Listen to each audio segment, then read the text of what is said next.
we're doing, because we're not just sitting here to have conversation. We're sitting here to make your business scalable. But a lot of times people don't know what that looks like. All they come to the table with is the idea. Yeah, Right. absolutely. Absolutely. All right. So now here's what I want to do, because I want to kind of back into your story. So, Kimberly, when did you begin? When did you start your business? I legally retired in Okay, two, girl. in So when did you 2000 come out of retirement? and in 2017. So what happened is I met my husband in 2013. And when we met, I said, I want to start my own business. I had been working in investment operations for so many years, and I was good at it, but I hated it. And so in 2017, Hurricane Irma was getting ready to hit Florida. My husband got offered a job on a Friday. He had to accept that Friday and report that Wednesday. So we packed him up. He came and we realized, oh, this is a real job. Because at that point, we didn't know. I mean, we Right. didn't. And it was a 60-day commitment that my husband quit his job for. Mm. Mm. I put in my 2-week notice on that Wednesday. We gave away everything that we owned, literally. And we moved to Florida sight unseen Oh, with two wow. suitcases, a diaper bag, my 1-year old in tow, and my 12-year-old with my sister. And I created a home here, and in that, I started selling hair. And I Okay. created a website. And a friend of mine called me and she said, "Who did your website?" I said, "I did." She said, "Can you do mine?" My husband came home 3 days later with a couple of coworkers who needed a website. I hired a team. And we've been going full steam ahead ever since. And we just evolved into who we are today, which is a SaaS systems that we sell, our digital marketing agency, and my consulting services. So Okay, now break down the acronym SaaS. What is, girl, you said SaaS, so we have to let the people know what is a SaaS So system. my SaaS system is your all-in-one solution for your business. Instead of giving them the acronym, we just gonna tell them the easiest way for them to remember that it is the 14 different tools in your business that will allow you to grow, and it's all in one. So it's a CRM, your customer relationship management tool. It emails. It lets you text messages, send and receive. You can have your 800 number in there so you can inbound, outbound phone calls. You can have your calendar, you can invoice your membership, your funnels, your subscriptions. It does it all right there in that system for you. So instead of having to pay Active Campaign or MailChimp for email services, Ring Central for 800 number, a bookkeeping system, it's all right there inside that one tool for you for $99 a month. I So love it saves you money and it runs your whole entire business for you. I love it. I'm glad you broke it down, because again, a lot of people, they hear these like higher level terms, just hear terms that they've never heard of, and Mhm. it's good to kind of give some context of back, behind that. Now, I also heard the fact that in your particular situation, you necessarily didn't start with the end in mind. You just started, and then at some point, so really quickly, when did you when did you evaluate and say, okay, you know what? We're not just going to be building websites. Here's where I see us going. And like, when did you start moving towards that? Like, how far along in your business were you when you started? Honestly, I think it was when I turned over that website to my friend, and she was like, "Okay, now what?" And I kept hearing the now what. And I think it was at that moment that I understood, hey, how can I be the solution for the now what? And so in that now what stage, we became partners with a lot of the global brands. We are Google partners, we are Active Campaign partners, we are part of Meta leadership team. So, for example, a couple of months ago, Meta reached out and asked my company to be a part of this discussion panel for how they are going to move Meta forward next year. Well, this would have been for 2024. And I just assumed it was going to be my point of contact and maybe some of the other people in the group. Oh no. When the camera came on, there were other people there from Meta, like other higher ups. I don't know if Zuckerberg was in the room, but there were a lot of higher ups there. There were sponsors there.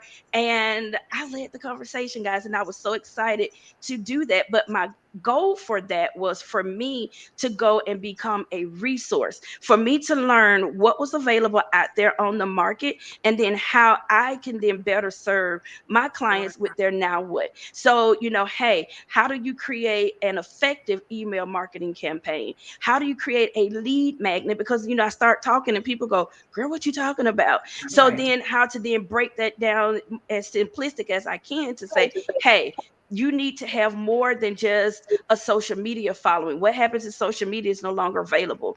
Right. How do you connect with your audience? And so things like that. And it just allowed me, and we've just been so blessed to be able to sit at these tables with these global brands. So that's really how we got started. All right. Now look, because I know how I started. So and pretty much the same thing. You just started and you're just like, okay, how are we gonna take off? So Lanika, tell Yes. us a little bit of like when you started. Did you start with the end in mind, or did you start because of a similar situation? Okay, so this particular business, because this is not my first business, right? I've been starting businesses since 2002. Okay. This particular business, Trash Logic, I started in 2016. I started with an end in mind, but not the end in mind, right?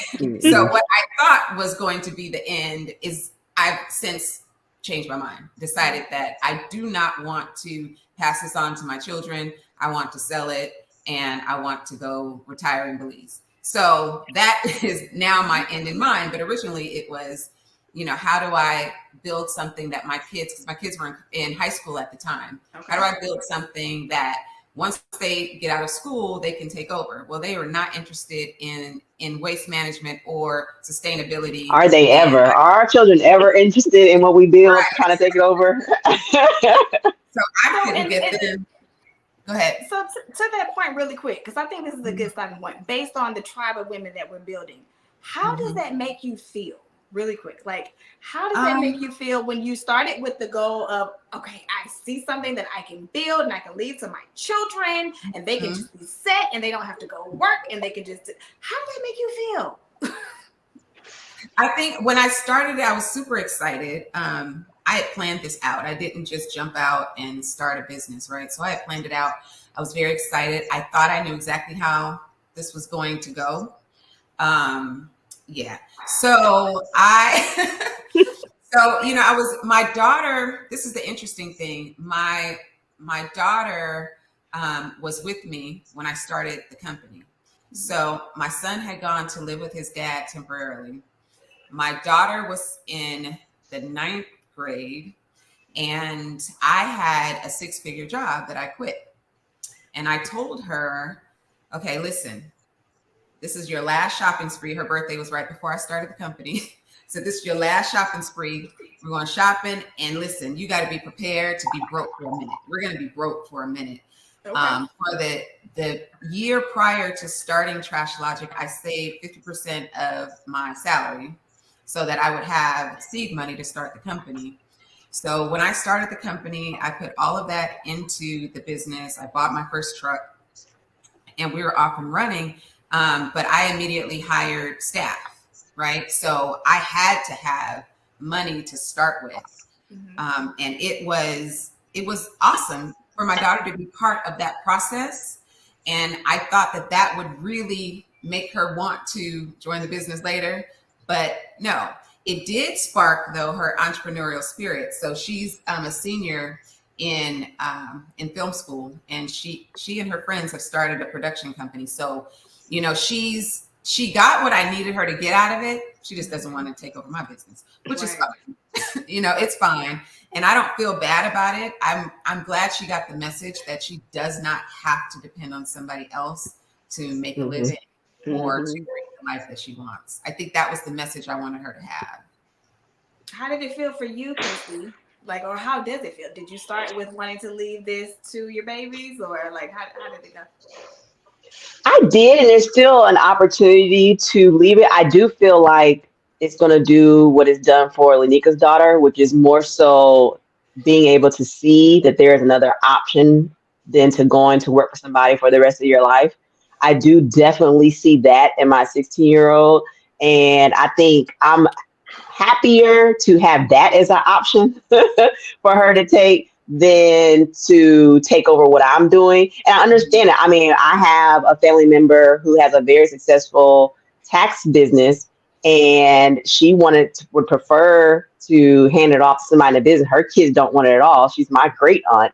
And I feel the pressure, not that she's put it on me, but I feel the pressure to take it over because I'm like, is this what we always ask for? At least it's what I always ask for. I always ask for to be that child that somebody could hand over because I didn't get the house. You know, some people are raised and their parents buy their first house. Well, I didn't have that. I didn't have the parents who bought the first car because I had people around me who they did that for them. And so now I have the opportunity to take over a family business and I'm not interested. But you know, I think And so, no, go ahead. no, I was just gonna say, but I think that happens more often than not, though. I think that Absolutely. yeah, I think it had my daughter, we're in the same boat. I keep telling her, hey, come learn what I do. And she's just not interested. She's 18. She's graduating this year, 5.4 GPA. Proud of her.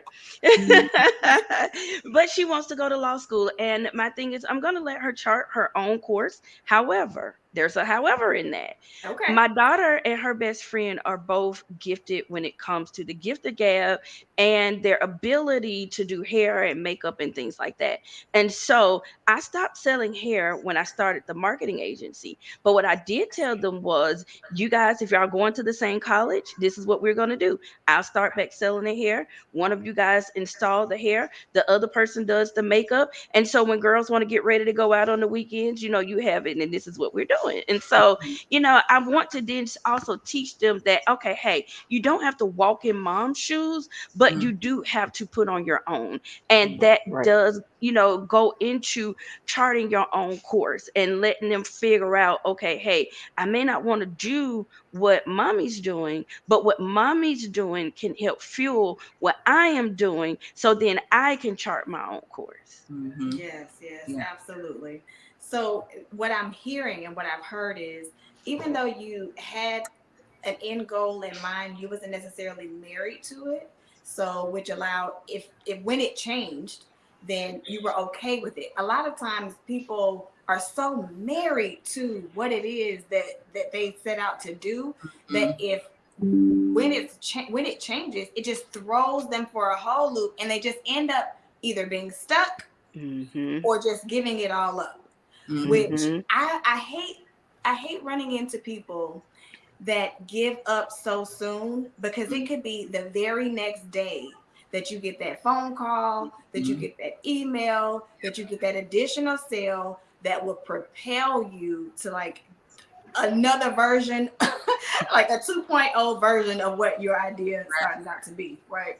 Mhm. So I always say, like, it's one of those things that, you know, when you get into that moment of giving up, of wanting to give up, you have to keep pushing, because if you do not push, you do not know like what's on the other side of that push.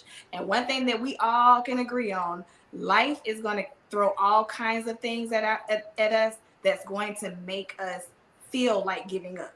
There's literally probably not a day a week that I don't wake up and feel like, what am I doing this for? You know? So I appreciate that. Now let's see. So now that I kind of know everybody's beginning story, if you could go back to the day that you started, the day before you started, right? If you could go back to the day before you started, what would you tell yourself to kind of help propel you or prepare you for where you are now? Like what is something that you would have shared with yourself or wanted to know? I will say this. When I started out, I remember telling my mother, this is going to be $1 million business. And she said, Mhm. yeah, I know, I could tell. And I said, oh, you know, like that gave me a boost, right? I was like, oh, my mom sees it, right? So I was like, it's going to be $1 million business. I hit $1 million in less than a year. So I was not prepared. I did not know what to do after that. I was like, oh, okay. So Mm-hmm. what now? Like, what do I do now? So I would have gone back in the beginning and I would have not put a cap on it. And I would have told myself, the sky is the limit. This is how you need to be thinking about this. And I would have changed my whole thought process, because in my mind at that time, now I know 7 figures is nothing, right? But at the time, I thought 7 figures was so much. So I just wanted, I was like that. And that was like the pinnacle. So at that point, I realized that I wasn't a CEO yet. I was just a business owner. Mm-hmm. And I needed to go back to school and learn how to be a CEO. So I went back to UCLA and learned how to be a CEO. But, that was, for me, that was like, oh, I probably should have done this first. Well, don't skip too far past that, because I know you said, and I know this part of your story, but I know, and I want to bring this out because let's just all breathe, okay? We are pretty much first generation entrepreneurs, most part. Like my father, my late father, he was an entrepreneur, and we probably have some people in our family that were entrepreneurs, right? But doing it on the level that we're doing it, and if I'm speaking for anybody who has a little bit different story, let me know. But doing it on the level that we're doing it, we're pretty much first-time entrepreneurs. So when you said you were a year into the business, and then that's when you realized that you were not a CEO, you were an entrepreneur. What's the difference? So I've always started businesses, right? I'm really good at that, right? I have great ideas. I know how to start my idea, get people to buy into my idea, right? That's the part of being the entrepreneur. Right. What I did not know how to do was how to build a team, how to grow a team, how to scale a company, how to get partnerships, like all of those things I did not even know I needed to know until I got to that place. And I was earlier on my live in my group, I was saying that when I started out, I didn't really understand that those things were important. I thought because I had a sales background, I could just jump out here and I could sell. And I proved it, right? I could sell. I made money.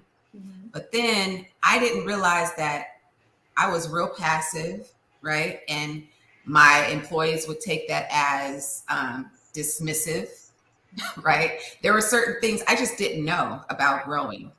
I just didn't know, and I learned it. And I went back to school because I was like, I gotta make this work, because this is just the beginning, and I didn't want to have to give it to somebody else to run. So. And so you said you went back to school. What did you go back to? Like, where did you go and what did you go for? I went back to UCLA, and I went to the Anderson School of Business, and I took an entrepreneurship program, and it was tough.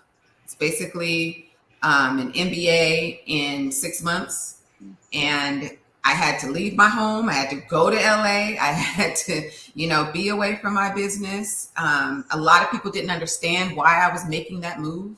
A lot of my key employees, people in my executive office were, why are you leaving? Why are you leaving the business? Like, this is a crucial time. We're growing right now. But I knew how important it was. Right. So I went there, and it was an incredible program. It's called Management Development for Entrepreneurs. I highly recommend it.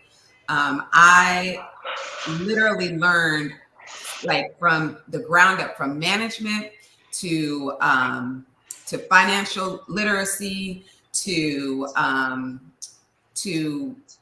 partnerships, to collaboration, like all of that was part of the program.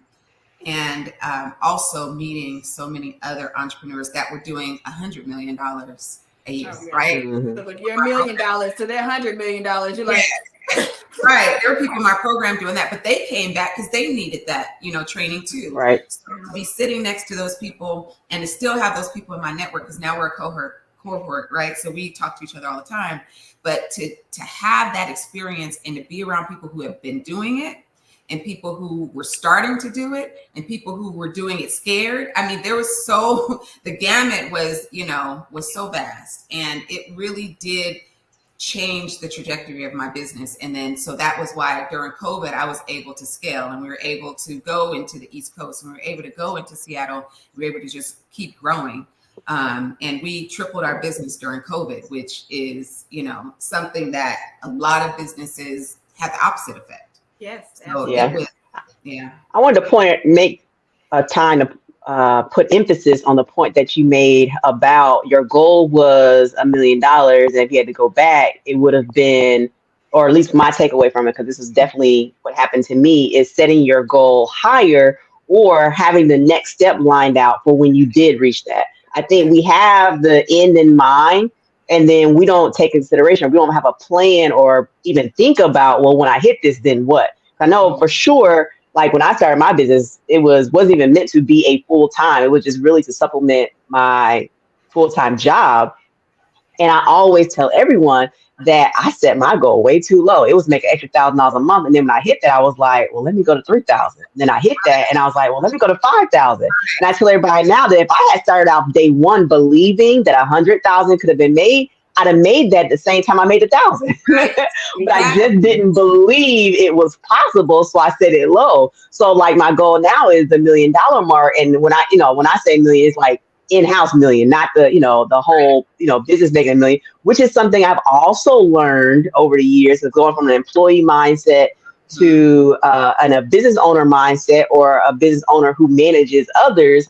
Is that people speak in numbers, and that's why I tell people all the time, like, you buy a package for someone who, yes, they made $1 million, but did they pocket $1 million? Because pocketing $1 million and making $1 million is a totally different thing. And there are people who get this big, huge, to do about making $1 million, but they brought home 30,000 to their house. And there's a difference.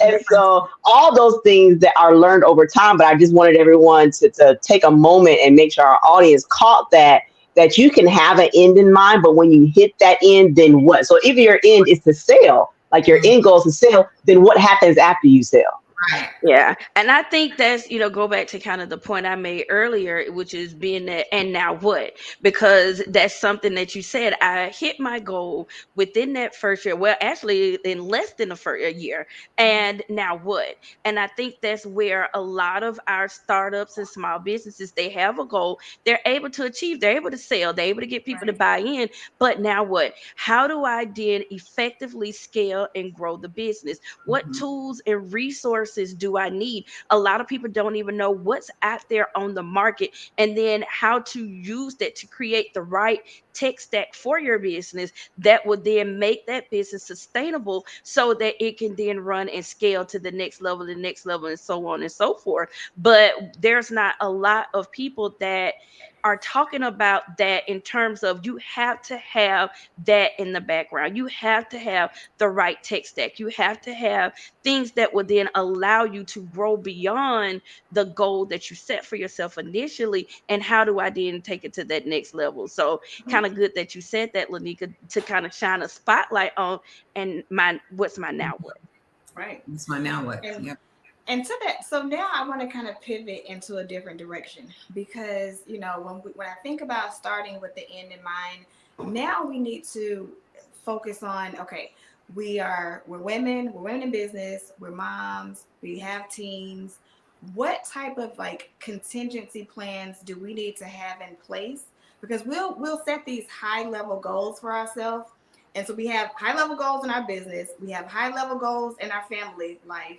But what do we need to kind of put into place? Because again, when life starts to happen, as it always does, and the weights that we carry on our shoulder, how do we make sure that life doesn't get in the way of getting us off balance, if that makes sense?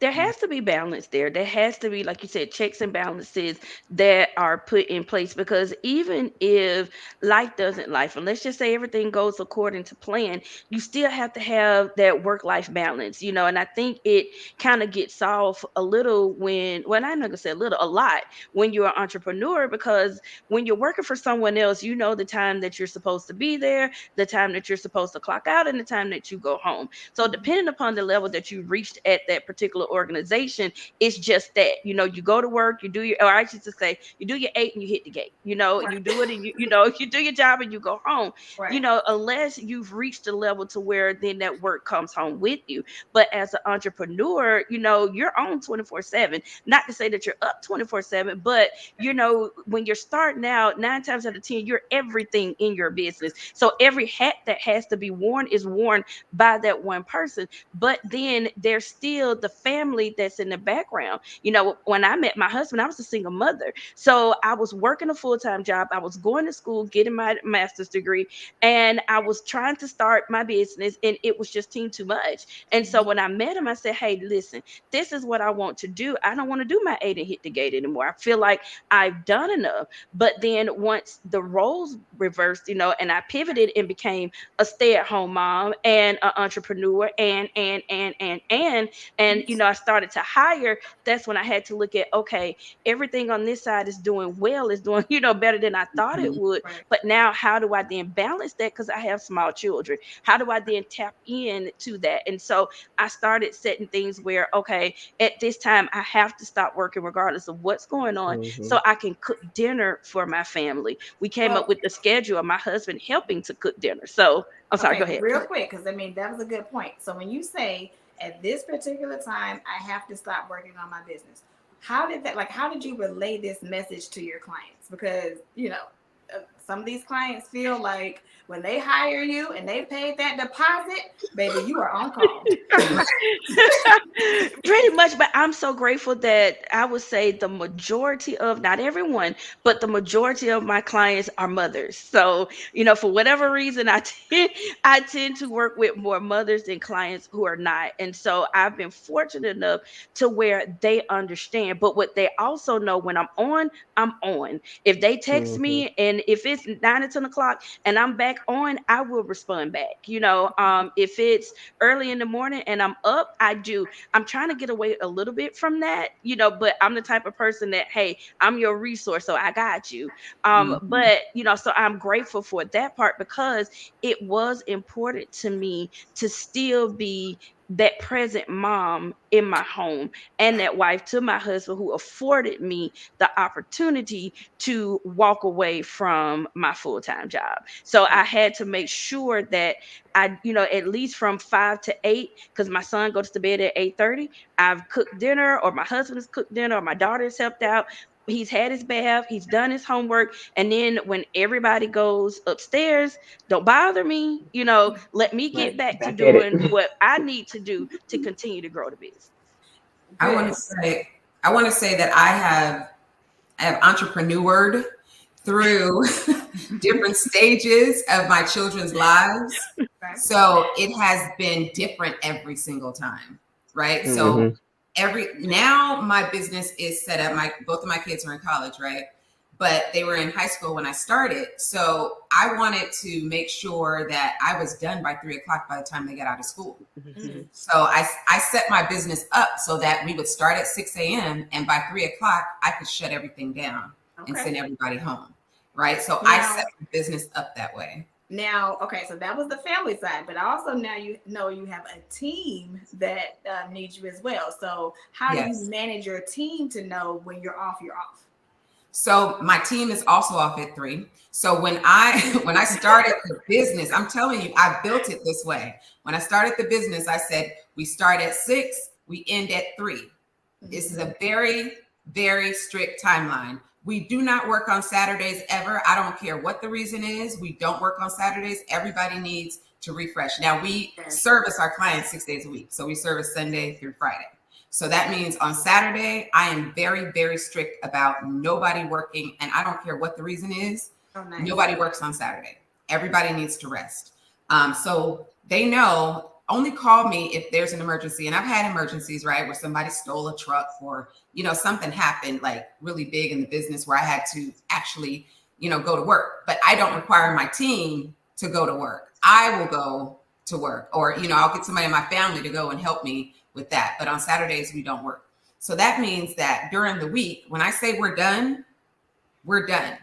And, you know, I have employees that sometimes say, well, you know, this client emailed me at 5 o'clock and And I say, okay, you can respond in the morning and let them know we close at 3 o'clock.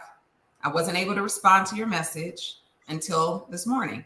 We deal in trash. None of it is an emergency. Right. The trash is going to be there in the morning. So let them know it's 6 a.m. I'm responding now. I'm sorry you reached out to me after hours. I wasn't able to respond. So that is how my business is set up now. Now, when the kids were smaller and I worked from home, so my first business was a catering company. That was my first 6-figure business. My daughter was 3 months old when I started that company. Oh, wow. So I remember doing a commercial for Pepsi in San Francisco, and I had to take my baby with me, and the call time was 3 a.m. So, I was working with my baby, and then I had another baby a year later, right? So I was working with my babies during that time. And at some point I said, okay, now I need balance, because I was in the hospital still taking catering orders, right? While I was giving birth to my son. So I said, okay, now I need some balance, because this is ridiculous, right? You get excited, right? You get excited. You start business, start making money. You're like, oh yeah, I'm excited. I want to work. Oh, the client's calling. Oh, I got to take this, right? So I had my husband bring me my laptop and everything in the hospital. Crazy. So after that, I said, I need some balance. And I took on a partner. So I took on a partner, and so that I could split some of these duties. And that really helped me out. Mm-hmm. That's a good point. And I'm glad you brought up the power of partnerships, because again, starting with the end in mind, I know even for Christy and I starting this podcast, the reason I feel so confident about what it is that we're doing, so we both have our own businesses and our own families outside of this thing that we share, right? And again, the reason why I feel so confident is because I have somebody else who can help carry the weight. And then not only outside of Christy and I, but we have other people in our lives that, can help pour into this whole mission. Like everybody is buying into this mission that we have, and people are coming together. And it's such a beautiful thing when people can come together. And I will say this, and I want to hear you guys' thoughts about this as well. Prior to me coming into like my late 30s, I have to do everything. I have to run it all. Nobody can do it better than me. I am it. This is it. If it's not done by me, it will not be done. Wait, you changed? You've changed? If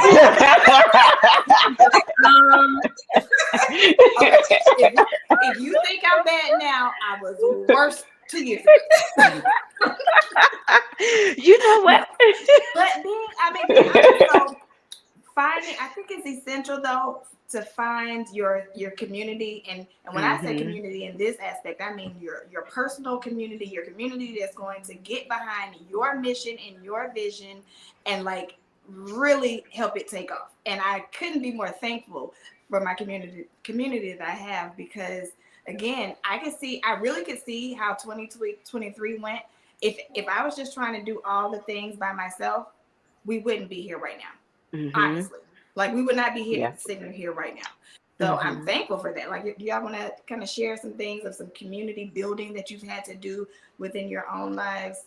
Well, I've generally heard from everyone the mindfulness that they put into place to avoid burnout. When I hear Lanika talk, or even Miss K talk, Tamisha, like when I joked, but I do realize that you have allowed people to come in and to help you in ways that have been cognizant of where your strengths are and where you need people to serve to make up for your weaknesses. So I do joke, and I totally understand, because I'm that. I joke because that has been me too. It's like I have gone back and forth to my level of leadership, because level 4 is where you're able to allow other people to do things. And I will jump back to 3 real quick, because I'm like, y'all ain't doing it right. Let me forget it. Don't worry about it. I got it. And so, but the mindfulness of things you need to put in place, and setting realistic goals or realistic parameters on yourself. And I understand where Lanika's saying is, I've been there. Like I was laughing because I was breastfeeding. So I jokingly said, I was like, listen, I had a baby on a titty on the left, and I was recording videos to go out on the right. But you don't always have to be. There are going to be times and places in our lives that you're going to have to go hard like that. But it shouldn't always be that way. And that's how you avoid the burnout. And that's how you're mindful, like for 90 days or even for a whole year. Like it's the beginning of the year, and I've already told myself, like, don't throw it in yet, Christy. It's only 2 weeks. You promised yourself 12 months. You promise yourself you're going to start this and stick it out for 18 months. And because I know what can happen to an idea if you stick with it for 12 months, if you stick with it for 18 months. So I do like, and wanted to bring light to what I'm hearing, the mindfulness of putting things in place to avoid the burnout, which a lot of people experience when they're looking at the end in mind. It's like you don't make it to the end because you burn yourself out and aren't mindful of what you can take on yourself. What you got for Ms. K?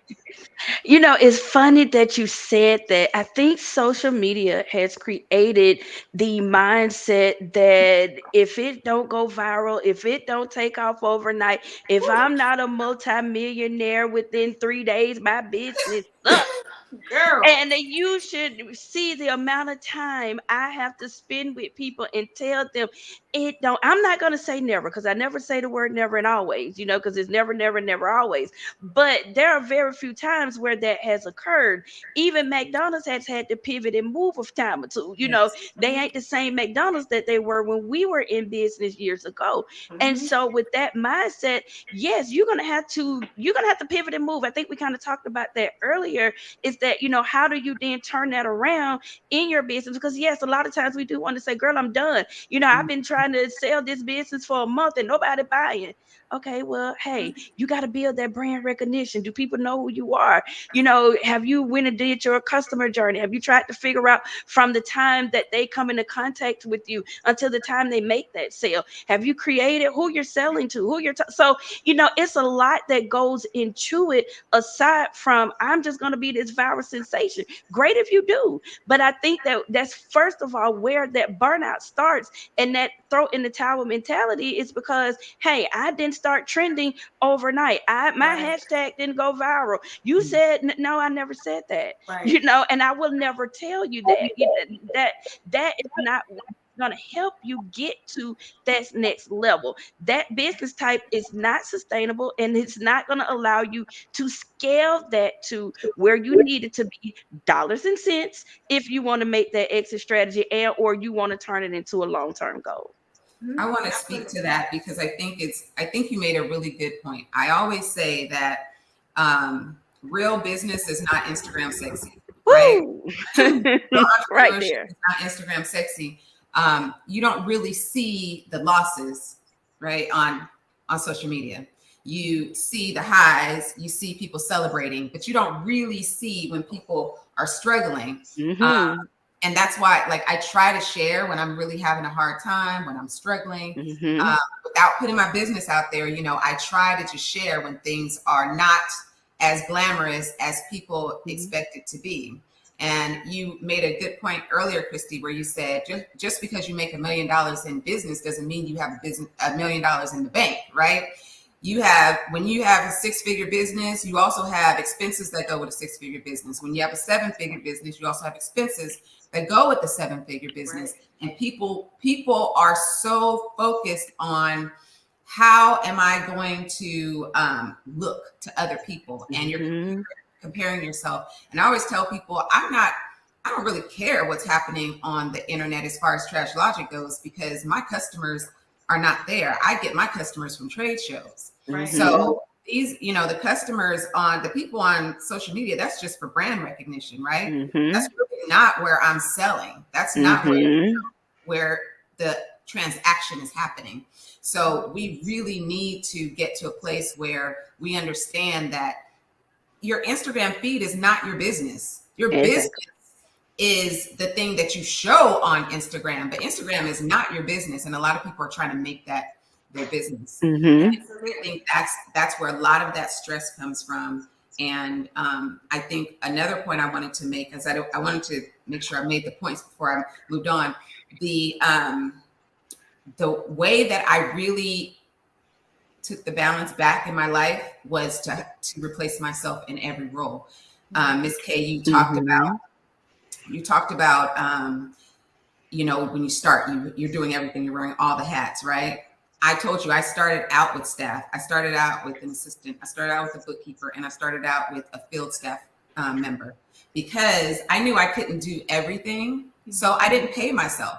I drove Uber, and I did Airbnb so I could pay my bills. Right. And every penny I made through the business went back into the To the business. business, same. Right. And I replaced myself in every role so that by year 2, I didn't have to do anything else but let my business run. So now, last 3 years, I've lost a lot of people. I've had a lot of things happen in my life, and I had to take some time off. There was a 6-month period where I didn't go into the office at all. I didn't work at all, but my business runs itself. And I Yeah. had to get to that place so that I could be able to take that time when I needed it. And it's funny Yeah. that you said that, Lanika, because early on I said the same thing. Like after I got so many websites, I knew I could not do it all on my own, nor did I want to. And so I hired as well, because there was just no way humanly possible that I was going to be able to learn it all, do it all, and then get burned out. But the good part with my staff is they're in the Philippines, and so when it's nighttime over there, yes, so when it's nighttime there and vice versa. So I am up at 10 o'clock at night having staff meetings. However, when I get up in the morning, all the tasks that I've assigned to them has Are been done. completed. And so it then Mhm. allows me to focus on other aspects of my business. And I think that's the thing too, is to getting people to understand that you can go in with the mindset that, hey, I'm going to do it all, but it's not sustainable. It's No, just not. it's It's just not. And it's not scalable. Your business will not grow beyond that because I have what I call this. You're only going to get here. You can only take so many orders and service those orders yourself. So you get here, you get stuck because you got to fulfill the work of your service based business. And then once all the work is gone, your pipeline is clear because you couldn't do any more sales, you couldn't prospect, you couldn't get any more leads, you couldn't service those leads. So now you're scrambling trying to find more money. And yeah. that's why you keep doing this, and your business can never scale and grow to the heights that it needs to because you're holding it back with that I have to do it all mindset. It doesn't Mhm. work that way. And Yeah. speaking of I that, found that people hit that yeah, sometimes because they're finding so much value in being needed, right? And Mm-hmm. so if you can't find, it's almost like changing where you find value at and finding value in the Mm-hmm. fact that you're not needed. Like give yourself a pat on the back for being so effective at training your team, so effective at finding the right people for the job. So like give yourself a pat on the back for that, as opposed to not being able to let go because you find value in people being able to say, "Oh, you did a great job." But Exactly. realizing that them telling your team did a great job is you doing a good Doing a job. great job. So I found so absolutely. many people not being able to take their hands out of it because they want people to say that they did it, you did it, and you did. Like the team couldn't do a good job if you didn't manage it, if you didn't get the right people Mhm. in the positions. But they want to have all credit in that. I find that a lot of time, like you're burnt out because you want to be able to say you did it all, and that isn't sustainable. And that's how you end up hitting that ceiling. I was talking to somebody who does home inspections, and they're making good money, but their good money is at a halt because they don't have assistants. So they're missing appointments that they could have taken because they didn't remember, because they're physically doing the work, and they can't physically do the work and manage the calendar. And so I love that point that you made, Miss K. And for those who are listening and find themselves in that position, that's why I say it's time to go lay on somebody's couch and Yeah. have somebody help you come to the Mm-hmm. conclusion why this is so difficult for you to let go. Right. Mm-hmm. Mhm. And we have some really good questions and feedbacks coming into the chat. I did want to address English. She has a question. She said, if you could put a number on it about how much of your time was spent in networking, face to face or otherwise, during your first 18 months of business, can you expound a bit on effective networking and balancing that time with other business aspects? And I will say this too, because Christy and I, this actually happened in our last conversation that you and I had about how networking doesn't have to be so formal, right? Mm-mm. We talk about how you can network at the grocery store, you can network there's all types of ways to network. You kind of have to find those nuanced times to network, but it doesn't necessarily have to be so formal. And for me, I'll just kind of share a little bit of my story and how I do it, and then I would definitely want you guys to chime in too, is that I actually put myself in position to make this a part of my year strategy.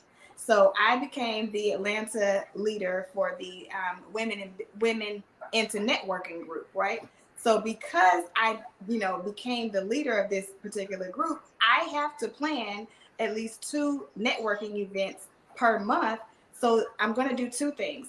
I'm building my own personal tribe, through networking, and then I'm also serving someone else who actually started this particular organization. So for me, it was a twofold thing because I love to serve.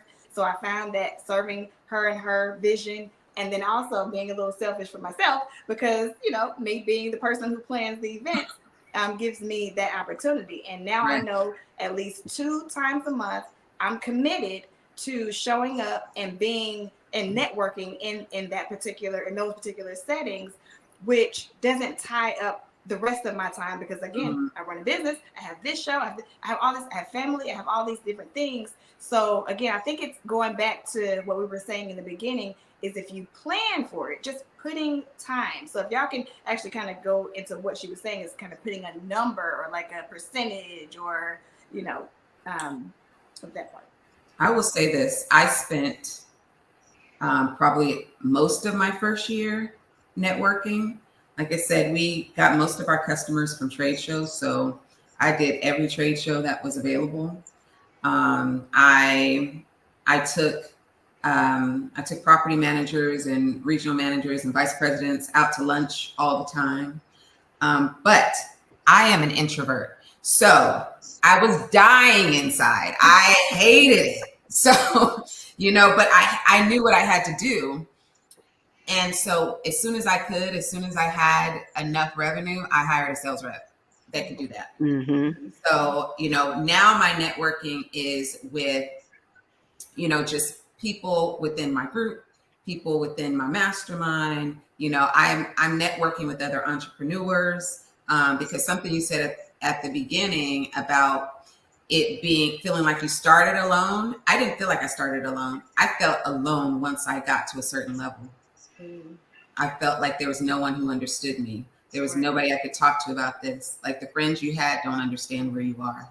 And Mm-hmm. so when you're talking about your problems, they don't know what you're talking about. They can't even relate to that. Right. Right. So it's like, what are you talking about? Like, so but that networking for me was hard. And I did it because you have to do it, but I didn't like it.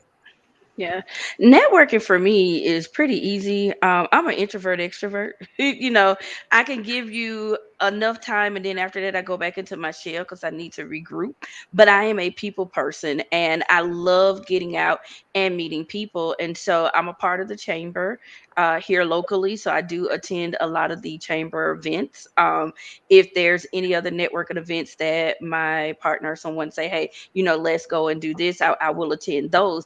But also, Tamisha said something earlier. You're a walking, talking salesperson. When I was selling hair, I would put on my t-shirt with my company name on it. I would take business cards and I would go in the mall and I would walk up to people who I saw wearing weaves and saying, hey, where are you getting your hair from? You may want to buy hair with me. And I would give my friends some cards. I would give my daughter cards. And that's what we would do. And even now, if there's a business that I've identified here locally that I want to work with, I do the donut method. And so I'll go to Krispy Kreme and I'll buy a couple of dozens of donuts. I'll take a brochure, flyer, or whatever, and I'll attach it to those donuts and I'll take it inside the business. Talk to whomever is sitting at the desk saying breakfast is on us. And then maybe a day or two later, have myself or a salesperson call back and say, hey, we left the donuts, blah, blah, blah. It's a quick icebreaker and it's easy to let people know, hey, this is who I am. These are the services that I provide, but not being too salesy, but it's kind of like an icebreaker. And so when you're looking at it like that, in terms of networking, think about your comfort level, what you're comfortable with, how comfortable comfortable are you going up and just starting a conversation out of the blue? And I tell you another good icebreaker, Blink, BLINQ. So if you haven't heard about it or if you haven't used it, and no, I'm not an affiliate for them, although I do have my own affiliate program. But I'm not an affiliate for Blink. But it's a QR code business card. And what I love about Blink is that once someone scans that QR code, you can stand there and have them to send their contact information back to you. So instead of you giving someone your business card and waiting on them to call you and hoping that they call you and picking up the phone like, hey, is the service working? Now you have a Right. list of qualified leads because it's a warm lead because you've made that introduction, hoping that the impression that you left is a lasting one. And then just say, hey, I met with you. I saw you at the last chamber networking event, or I, saw you at the mall or wherever it was. And I just wanted to reach out and see if we could schedule some time to talk about my products or services. So those are kind of a few tips to just say, hey, listen, if you haven't started networking, please in 2024 do so, but just making sure that you're leaving that impression to where when you reach back out, they do remember that they came in contact with you. Yes, and if you want to quantify something, because I am a quantifying person, and when you look at sales and numbers and things like that, like that's my jam. And so I'll just give my situation, what I'm working on, which is solar panel installations in homes, right? So how I backtrack is once I get a sale, like I don't have any numbers to go off of. I can't say, well, I did this many installs last year, and this is how many people I had to talk to get in. This is how many flyers I put out. Like I don't have that to go off of, right? So once I get my goal install. Let's say the goal install is 10 installs. And I'm gonna look back because at the end of the day, business is conversation. Like you have to have conversations to have business transactions, whether it's a service you're trying to get or a sale of a product you're trying to get. So then once you get one, let's say you get one install, that's what, one install. Then how many people did I talk to? How many Zoom calls, solar analysis did I get done? So let's say I talked to 50 people. Out of those 50 people, I got 10 onto a call. And out of those 10 calls, I finally got a sale. Then that's my number. That's how many minimum conversations I got to have to get this minimum number of people onto a Zoom call to get the sale at the end. So as far as, when you're saying for yourself, like, what is your number? You can't go by our number. We're in different businesses, different industries, have different end goals, but you got to look at your number. If you've been in business before and say you want to increase your sales and your sales was, 100 last year. Well, how did you get to 100? Like how many ads did you run?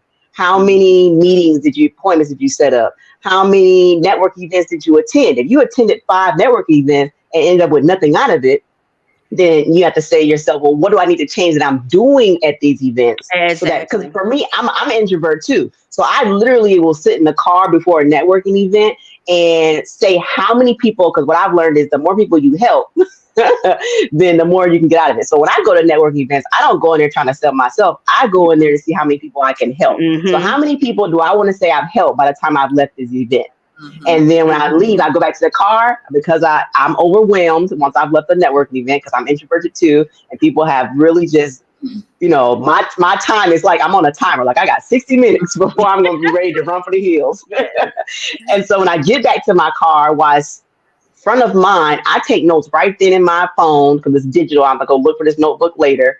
Talk to this person, said I was going to do this.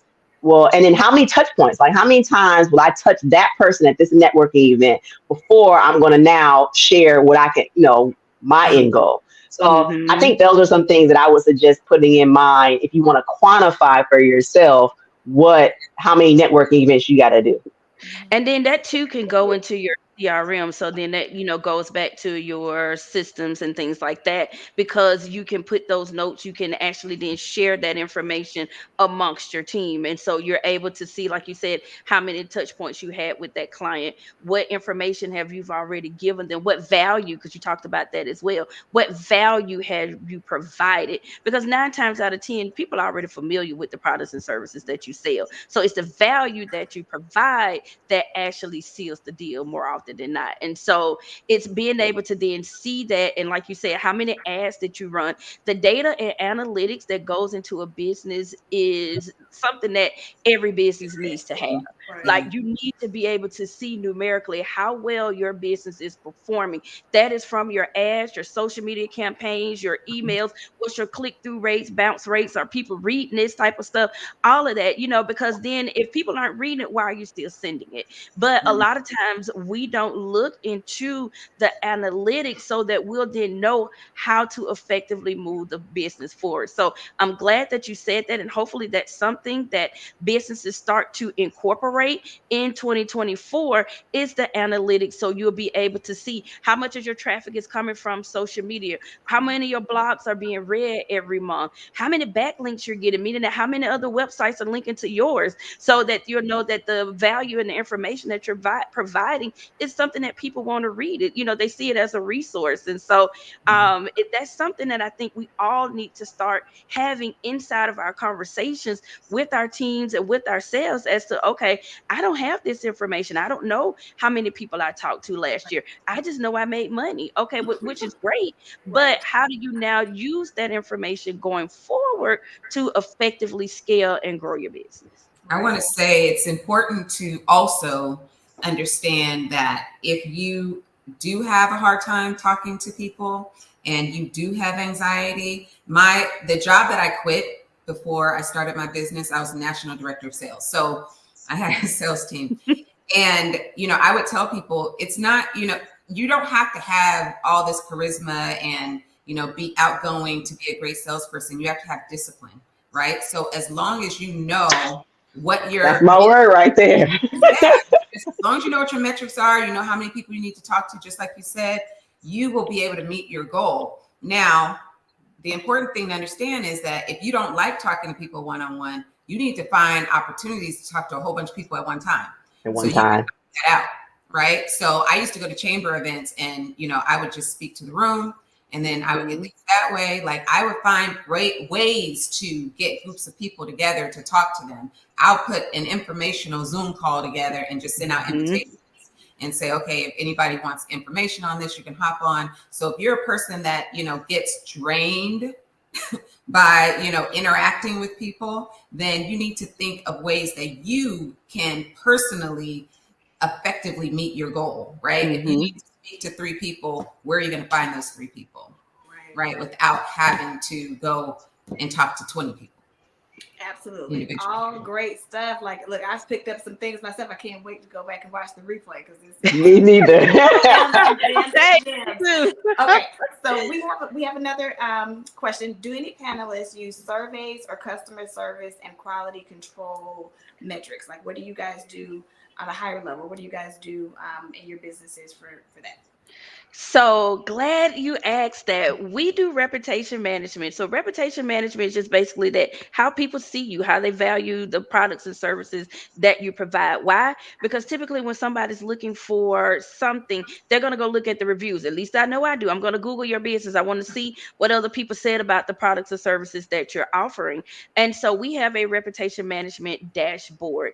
And what we do is after you completed a product, service, or whatever it is that you provide, we do send that over to the clients and get their information and just say, hey, did they enjoy it? You talked about Airbnbs, was it a great stay? Or, did I like the service that she gave? And so, yeah, that is something I think, again, that we all need to incorporate in our business because it lets you know what you're doing well. And it also lets you know the areas in which you need to improve upon. And so even if you get a bad review, use that as a method to improve upon whatever product or service it is that they say that it wasn't up to their standards or it didn't meet what it was that they were expecting it to be. So to make a long story short, yes, surveys is a great way to get feedback at the end of a project or at the end of any type of transaction that you have with the customer. And I will say this. So get familiar with the term Net Promoter Score. Okay. So at the end of every delivery that we do here at Order Carter, there is a simple survey that is sent out to every client or every customer. And you will be amazed at how many responses you get. People want to share how their service was. Can you, I mean, just think about your own personal self. You get a survey, whether it was exceptional or whether it was subpar, you want to share your experience. And the few questions that we ask is, how would you rate your service, 1 to 5? And we give you 3 questions. How would you rate your service? What's the likelihood that you're going to use us again? And then what's the likelihood that you will refer us to an addition to other people, to your friends and family, right? With those 3 questions, we know as a company how we're doing. Okay, we know that if you rated our service, great. We know what we continue to do based off of that particular transaction. If you didn't, there's some additional drill down questions that we send you. And then also, our biggest thing though is how likely are you going to refer other people? That's the biggest thing. That is the free marketing that you do not have to spend a dime for. If you can get people to go out and be your cheerleaders, business, you will be booked and busy and blessed. Okay. Yes. I just wanted to bring up that because, like I said, when I became familiar with Net Promoter Scores, it took out the long, drawn-out questionnaire that people think that they have to come up with. You can drill down on those 3 questions, get those answers, and go from there. We do wellness calls every week. So I have my team. Now, my team in the Philippines, they work on PST time, right? So they work at 11 p.m. their time, and they call my customers. So we send them a survey every week. Most people don't even open the email and fill it out, right? So I have my staff actually call and say, "Oh, we didn't get your wellness survey back this week. So we just want to check and see how we're doing," right? So they actually are making contact over the phone with all of my clients. I have 200 clients. So they make contact with them every week and just find out how we're doing. Is there anything that we missed? Is there anything we need to be doing? Is your billing okay? Like all those kinds of things. We just make sure that everything's going smooth. And if it's not, we have a 24-hour cure process. So if someone says something's wrong, we have 24 hours to fix it. You know, and that's just kind of our policy. So we have a ticket system. I don't care what it is. I don't care if somebody says, "Oh, the donuts you brought us," like you said, the donuts you brought us are stale. Okay. You know, put a ticket in and somebody will deliver some fresh donuts. Right? We just want to make sure that within 24 hours, we have addressed whatever it is that that they had an issue with. Yeah, we have a same 24-hour turnaround time too. And if we can't fix it within 24 hours, we communicate that to say, "Hey, Yes. Yeah. Well, this has been awesome, ladies. I already amazing. We are going to have to bring y'all back. Well, y'all already know in March, you're both invited to come join us for our 1-year celebration. Mark your calendars. It's St. Patrick's Day, whatever day of the week that is, whatever the date is. 17th. 17th. March 17th. March 17th. So yeah, mark your calendars because again, we want to bring in all of our amazing guests that we've had during our first season or first year of the Point Blank Period podcast. But this right here, let me tell you, y'all set the bar for panels. Like, right. It's only up from here. Hey, you guys, this was so much fun. I really appreciate you guys having us here. This was a really good conversation. Yeah, I would have to agree. I'm so glad to have virtually met you, Christy and Lanika. I already knew Tamisha from working with her years prior, but I have enjoyed this conversation today. I have. Yes. Me too. I can't wait to go back and watch it on Point Blank Period on YouTube to take down my notes. I had to stop myself because I was about to take notes. I was like, I'll just watch the replay. So let's do this because I want to make sure everyone knows where to follow everybody here because we look. 2024 need to be the year of community building. Yes. And so we all need to stay connected. And all of the people that I've seen join in on the conversation, like please go and make sure that you're following these amazing panelists that we have on here. So starting with Ms. K, and then we'll just go around. Let's just kind of tell everybody, again, who we are and where they can find us. And we will go ahead and slide up. Well, again, I just want to say thank you again, ladies of Point Blank Period, for having me today. Thank you, Lanika, you guys for sharing the panel. I have thoroughly enjoyed myself today. Let me just say that, hands off to you guys for having this type of conversation, because I think it's very well needed. But if you are looking to follow me, guys, you can follow me online. I am Miss K, the money strategist. I help small business owners and startups find the glitch in their niche and monetize it. You can follow my digital marketing agency at eCode, that's ECODE, or my social media scheduling tool that we have that's similar to a Buffer or a Hootsuite. So there is no excuses for you guys to not get social this year. It's at eCode Social. And right now we are offering a free 5-day trial. And if you're looking for more conversation, drop into my group, the Entrepreneurs Hub on Facebook. There we are meeting every third Thursday. We're talking about different strategies to help you grow and scale your business. So 2024, we're going to get digital and we're leaving it all on the table. Hey. All right, Miss Lanika, take it away. Hello. So I'm Lanika Johnson. I am the owner of Trash Logic and Eco in the City. So we are sustainability consultants, also waste management porters. And so we really service property management companies across the U.S. You can follow me on Lanika Johnson, and on that platform. So I'm Lanika Johnson on Instagram, on Facebook, and on TikTok. On Lanika Johnson, I really share information about how to scale your business to 7 figures and how to integrate AI into your business so that you're more efficient and you make more money. So follow me at Lanika Johnson. Awesome. All right, Miss Chrissy, let's do it. Hey, so right there you see, you can follow me on Instagram. I am Christy Farmer. I am currently the owner of Modern Solar. So you can gotmodernsolar.com and see if it's a good fit for your home. I am also here on the Point Blank Period. Follow, like, and subscribe us over on YouTube and on Facebook and on Instagram. We can get all the business needs you need. We make the point, like all the points we made today. You fill in the blank and then take action, period. I love it. And again, my name is Tamisha Weaver. I am the co-founder of Order Carter. Over there, we are a restaurant and retail delivery service. We specialize in not only delivering your food and all the things that you can get from the store, but doing it well and delivering happiness with it, right? So many times you order something and it doesn't show up the way in which you ordered it, or the time in which you ordered it, or, even like how you get it. So, we get so many different comments of how our service different from a lot of the top services out there. So we would definitely want you to give us a try. We are in Middle Georgia, Thomaston, and Barnesville. We also deliver catering in Atlanta, Charlotte, and also Dallas.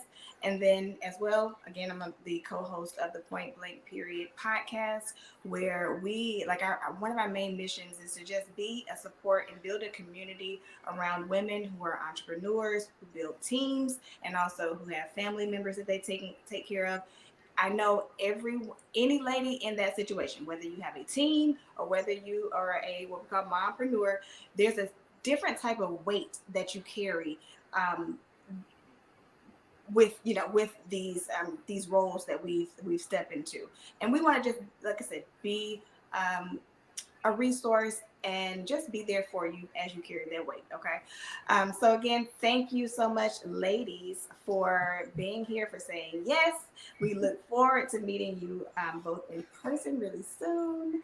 And yeah, we're just gonna go ahead and thank you everyone for tuning in. Those who stuck around from the beginning to the end, we appreciate you. We appreciate the love and the comments and the questions. Can't wait to go back and read them and respond to them. So we just appreciate you guys. Thank you so much. And till the next time, peace. Bye.